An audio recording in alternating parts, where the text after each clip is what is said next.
आज हम लोग शैक्षिक प्रबंधन के अर्थ तथा क्षेत्रों का वर्णन कीजिए इस क्वेश्चन को देखने वाले हैं।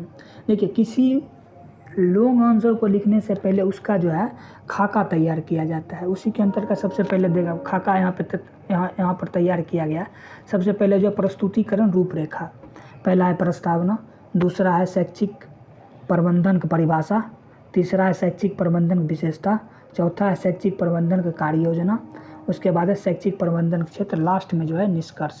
प्रस्तावना में लिखा गया है शैक्षिक प्रबंधन शिक्षा के संदर्भ में एक नवीन अवधारणा है। शैक्षिक प्रबंधन दो शब्दों से मिलकर बना हुआ है। शैक्षिक का तात्पर्य शिक्षा से है और प्रबंधन का तात्पर्य व्यवस्था से है। प्रबंधन शब्द अलग रूप से समझाया गया है। उसके बाद शैक्षिक प्रबंधन की परिभाषा यहाँ लिखा गया है पहला है गुड के अनुसार शैक्षिक प्रबंधन एक सामाजिक प्रक्रिया है जिसमें शैक्षिक उद्देश्यों की प्राप्ति के लिए योजनाबद्ध ढंग से मानवीय और भौतिक संसाधनों का समायोजन किया जाता है। दूसरा है शिष्टों के अनुसार शैक्षिक प्रबंधन शिक्षा प्रणाली के विभिन्न घटकों जैसे छात्र, शिक्षकों, पाठ्यक्रमों, संसाधनों और प्रशासन को समुचित समन्वय की प्रक्रिया है। तीसरा है कोल एवं ब्रूस के अनुसार शैक्षिक प्रबंधन शैक्षिक उद्देश्यों को प्राप्त करने के लिए योजनाबद्ध रूप से संगठन, निर्देशन और नियंत्रण की प्रक्रिया है।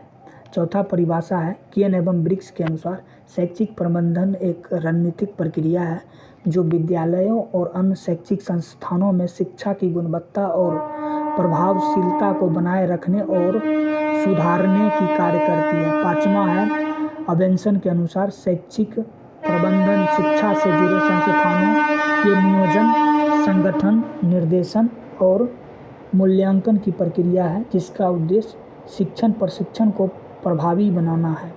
छठा है होए और मिस्केल के अनुसार शैक्षिक प्रबंधन शिक्षकों, छात्रों, संसाधनों और नीतियों के प्रभावी समन्वय की एक कला और विज्ञान है जो शैक्षिक लक्ष्यों की प्राप्ति में सहायता करता है। सातवां है टीबी हेंडरसन के अनुसार शैक्षिक प्रबंधन शिक्षा से संबंधित विभिन्न घटकों के सुव्यवस्थित नियंत्रण और संचालन की प्रक्रिया है जिससे शैक्षिक उद्देश्यों को प्रभावी ढंग से प्राप्त किया जा सकता है।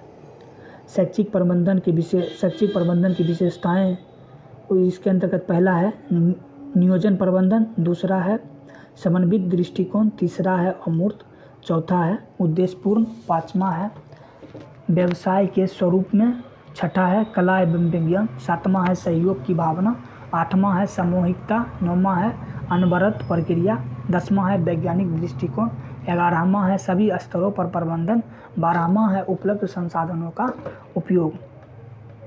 अगला है शैक्षिक प्रबंधन की कार्य योजना। सबसे पहले है योजना, दूसरा है संगठन, तीसरा है कर्मचारियों की व्यवस्था, चौथा है निर्देश देना, पांचवा है समन्वय करना, छठा है प्रतिवेदन तैयार करना, सातवां है बजट तैयार करना। उसके बाद अगला है शैक्षिक प्रबंधन के क्षेत्र। पहला है शैक्षिक योजना और नीति निर्माण, दूसरा है प्रशासनिक प्रबंधन, तीसरा है शिक्षण और पाठ्यक्रम प्रबंधन, चौथा है वित्तीय प्रबंधन, पांचवा है मानव संसाधन प्रबंधन, छठा है छात्र प्रबंधन, सातवां है संसाधन और अवसंरचना प्रबंधन, आठवां है तकनीक और नवाचार प्रबंधन, नौवां है शिक्षा का गुणवत्ता नियंत्रण और मूल्यांकन, 10वां है समुदाय का प्रबंधन।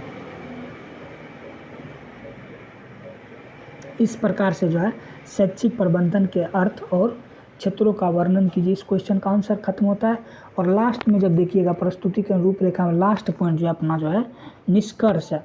देखिए, जब आप इस क्वेश्चन को नोटबुक में लिख लीजिएगा तब जा करके जो है निष्कर्ष आपको खुद से ही लिखना पड़ता है। आप इसको खुद से लिख लीजिएगा।